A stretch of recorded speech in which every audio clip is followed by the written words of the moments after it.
Muito boa noite, que a paz do nosso Mestre Jesus esteja conosco nesse instante. Vamos rogar a Ele que nos inspire nessa noite, que possamos aproveitar esses momentos para a reflexão em torno das mensagens do Evangelho, à luz da doutrina espírita, que possamos sentir a presença do Mestre, de seus discípulos junto a nós, formando uma só família, só coração, que nós possamos nos sentir transportados à casa de Simão Pedro, naquelas noites, depois do dia de trabalho, onde eles se reuniam e ali, no aconchego do lar, conversavam com Jesus, ouviam suas mensagens e buscavam aprender e a se iluminar. Que possamos reproduzir aqui na Terra esses momentos de luz para o nosso próprio engrandecimento espiritual. Obrigado, mestre amigo, e ser conosco nesse instante, Senhor, que assim seja.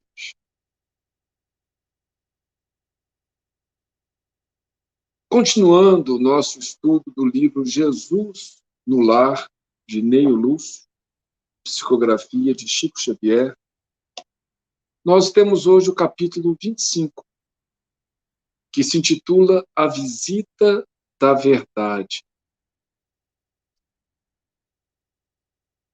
Certa feita, disse o mestre que só a verdade fará livre o homem.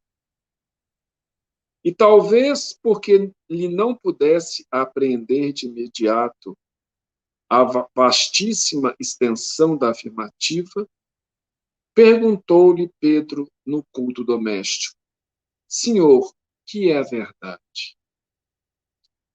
Então, certa feita, Jesus disse, está até no Evangelho, que a verdade nos fará livres, que a verdade fará livre o homem. Mas como Pedro teve dificuldade de compreender essa mensagem de uma forma mais profunda, ele perguntou ali na sua casa, no culto doméstico do Evangelho, ele perguntou a Jesus: Senhor, que é a verdade? Jesus fixou no rosto enigmática expressão e respondeu: a verdade total é a luz divina total. Entretanto, o homem ainda está longe de suportar-lhe a sublime fulguração. Então, a verdade última, a verdade plena, a verdade total, é a luz divina. É Deus, E a sua luz que a todos ilumina. Mas nós ainda não temos condições, segundo Jesus, de suportar totalmente essa luz. E aí Jesus conta uma história, um conto. Reparando, porém, que o pescador continuava faminto de esclarecimentos novos, o amigo celeste meditou alguns minutos e falou: numa caverna escura, onde a claridade nunca surgira, demorava-se certo devoto, implorando o socorro divino. Então Jesus começa a contar uma história, uma parábola, digamos assim. Numa caverna, onde nunca, muito escura, onde nunca a claridade tinha penetrado antes, tinha um devoto, uma pessoa que acreditava em Deus. E ali estava aquela pessoa implorando o socorro divino. Declarava-se o mais infeliz dos homens, não obstante, em sua cegueira, sentir-se o melhor de todos. Então, ele se declarava o mais infeliz das pessoas, embora ele, naquela escuridão, se sentisse o melhor de todos. Normalmente, quando a gente se coloca dessa forma, superlativa, né, fala, eu sou o maior sofredor, eu sou o maior pecador, no fundo, ainda é vestígio do orgulho que nos conduz. Nós queremos ser mais do que os outros, nem que seja do mal, não é? Então, e aqui fala, né? Ele se declarava o mais infeliz, mas se sentia, na verdade, o melhor de todos.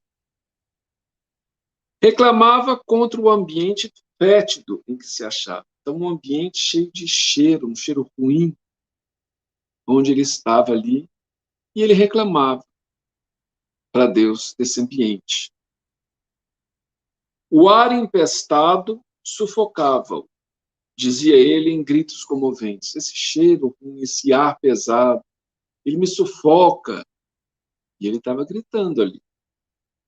Pedia uma porta libertadora que o conduzisse ao convívio do dia claro. Me ajude, me dê uma porta para eu sair daqui, que eu possa ir para o lado do sol, onde está claro o dia. Afirmava-se robusto, apto, aproveitável.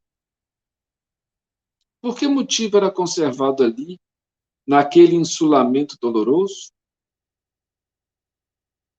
Chorava e bradava, não ocultando aflições e exigências. Que razões o obrigavam a viver naquela atmosfera insuportável? Então ele reclamava, né, blasfemava. Por que eu estou aqui nesse isolamento? Né? Que razões o obrigavam a viver naquela atmosfera, né, insuportável? Notando nosso Pai Celeste, né, que aquele filho formulava súplicas incessantes entre a revolta e a amargura, profundamente compadecido, enviou-lhe a fé. Então, notando que o filho estava revoltado, né, estava amargurado, ele envia a fé para aquele filho. A sublime virtude exortou-o a confiar no futuro e a persistir na oração. Então a fé falou, olha, confie no futuro, vai estar tudo melhor, mantenha-se em oração. Né?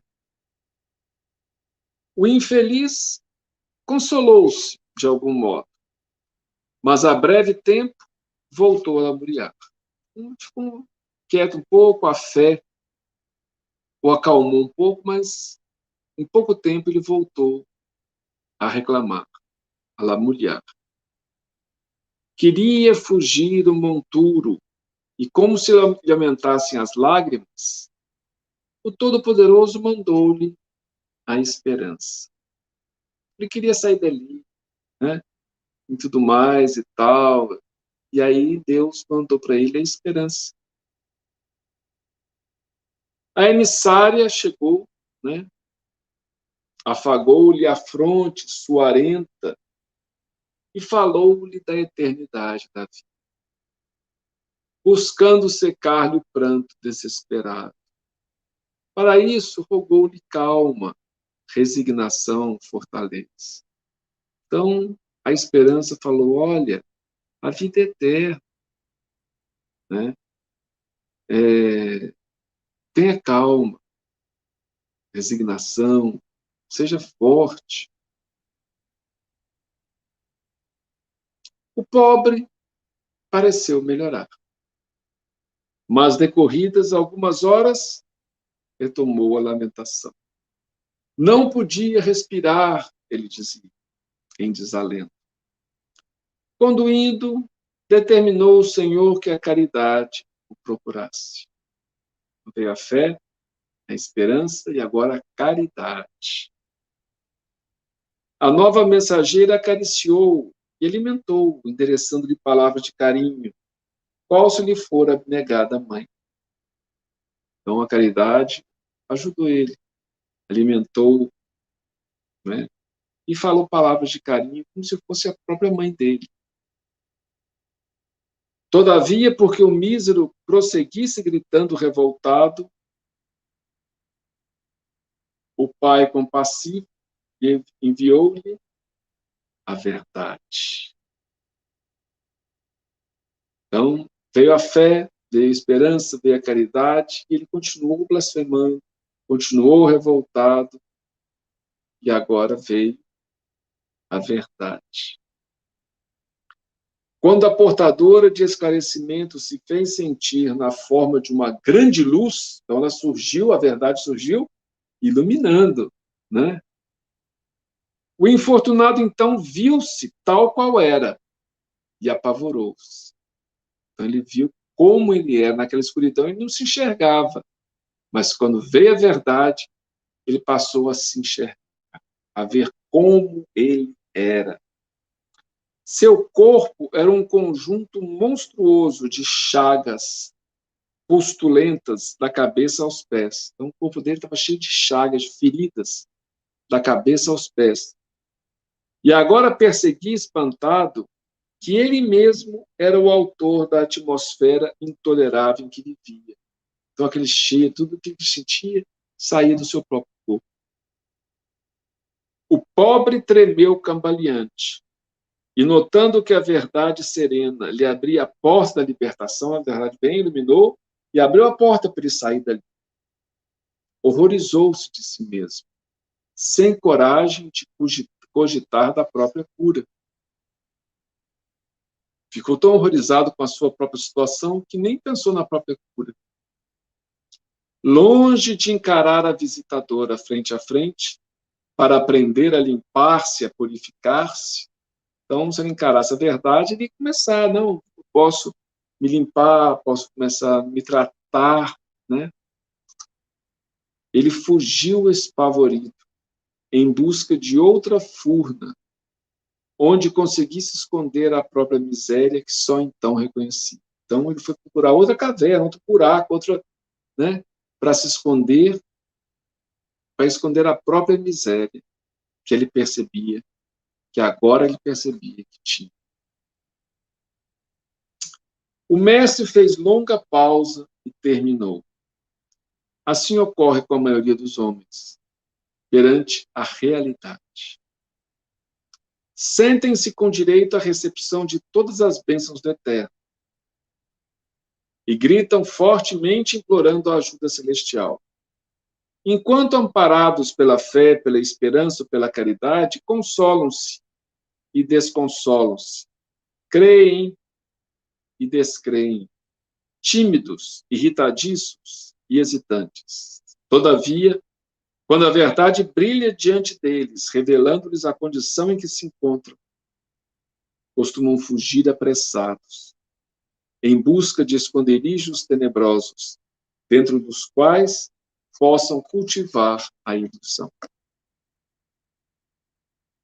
Essa história lembra um pouco aquela famosa alegoria da caverna de Platão, né, onde homens estavam acorrentados de costas para a porta da caverna e vendo as suas sombras e a sombra de tudo que passava lá atrás, até que um dia um conseguiu sair, ver a realidade e quando voltou foi condenado pelos demais que não acreditavam, que estavam acostumados a enxergar somente as ilusões.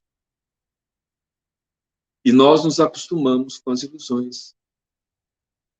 Será que nós queremos realmente enxergar a verdade? Porque a verdade, normalmente, faz com que a gente enxergue, se enxergue, né? Passa a se conhecer melhor.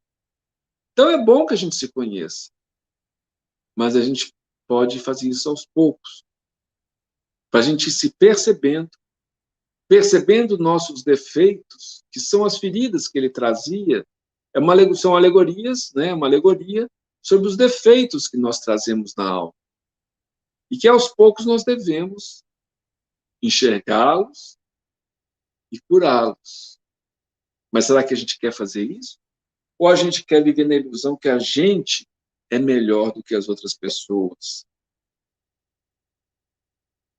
que o que a gente está passando é culpa dos outros. A gente normalmente faz isso. Eu estou passando por alguma coisa e aí eu falo, isso é culpa, né, de cicrano, fulano, de Deus, da vida, do governo, etc. E a minha responsabilidade? Existem coisas realmente que acontecem que não estão ao nosso alcance. Mas se Deus permitiu que a gente passasse por isso, é porque alguma maneira de aprender nós temos. Nós temos condições de aprender, de aproveitar a experiência. Mas, normalmente, os problemas maiores que enfrentamos, principalmente aqueles no campo moral, são aqueles que a gente carrega conosco. São aqueles que nós estamos carregando no nosso dia a dia. Então, meus irmãos, minhas irmãs, que a gente possa refletir sobre isso. A verdade, a gente pode dosá-la na própria avaliação, conseguindo compreender aos poucos quem somos, por que agimos dessa ou daquela maneira, e aos poucos pedindo para Deus forças, coragem e perseverança para irmos suplantando. Sabemos que no mundo espiritual, por exemplo, existem muitas regiões escuras, mas normalmente as pessoas estão ali e não querem entrar em contato com a verdade, com a realidade da vida. As pessoas que estão ali normalmente querem se ocultar, não querem ser vistas, não querem se ver também como são de fato. Então temos que tomar muito cuidado com as ilusões que queremos e criamos. Ilusões que impedem a gente de enxergar a realidade da vida, que é sempre bela, embora muitas vezes nós tenhamos nossas imperfeições, e normalmente essas feridas foram criadas por nós mesmos. Então é a ferida do ódio, é a ferida do rancor, é a ferida do ciúme, é a ferida da inveja, é a ferida da ambição, do apego aos bens materiais. São essas feridas que trazemos na alma, do egoísmo, do orgulho. Então, quando a gente faz a autoanálise, a gente procura se conhecer, a gente vai descobrindo, mas a gente não é para se condenar por conta disso.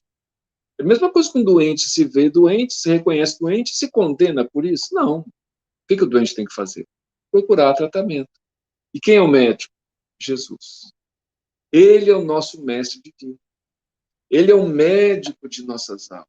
É ele que poderá nos curar de nossas próprias feridas. Então, que possamos usar a luz do Evangelho para nos enxergarmos sem medo, sem receios, buscando ver como nós estamos hoje, mas sem esquecermos do potencial que trazemos dentro de nós. Eu fiz, eu cometi aquilo, eu errei, mas eu continuo sendo filho de Deus, como na parábola do filho pródigo, onde ele sai de casa, se afasta do pai e erra tanto que acaba indo comer a comida dos porcos. E é algo muito abominável para o judeu, para as pessoas daquela época, porque os porcos eram considerados animais impuros. E o filho pródigo estava se alimentando da comida desses animais. Então ele estava no fundo do poço. E aí resolve voltar para casa. Eu vi há pouco tempo, né, uma frase que eu gostei muito, que falava assim, na internet, falava assim, a parábola do filho pródigo quer dizer que não importa o que você fez, não importa em que condição que você esteja, apenas volte para casa. O Pai está te aguardando. Deus aguarda por todos nós. Deus espera a mais alegria nos céus pelo arrependimento de um só pecador que pela felicidade de 99 justos. Porque o Pai quer ver todos felizes. Aqueles que já são felizes já contemplam, já participam dá-lhes alegrias divinas. Mas aqueles que sofrem, Deus também se lamenta. Mas o sofrimento são escolhas nossas. Nós escolhemos o caminho errado. Cabe a nós retomarmos o caminho do bem. E Deus sempre estará conosco, sempre nos aguardando, aguardando nossa volta, aguardando a nossa retomada de nossa jornada, pois todos continuamos sendo filhos dele, para sempre. Então, que Jesus nos ampare, nos abençoe, nos ilumine nessa noite, nos ilumine no fim de semana, que tenhamos uma ótima semana também, e que possamos buscar a verdade sem medo de encontrar e de enxergar o que nós somos, sem jamais esquecer que somos filhos de Deus, não importando o que nós fizemos. E, embora as feridas, na alma, nós continuamos filhos dele. E estamos na terra, justamente, em tratamento, porque a terra é a escola e o hospital bendito, onde aprendemos e nos curamos dos males que nós mesmos criamos em nossas almas, em nossos corações. Muita paz a todos e que Jesus nos abençoe e nos ilumine, hoje e sempre.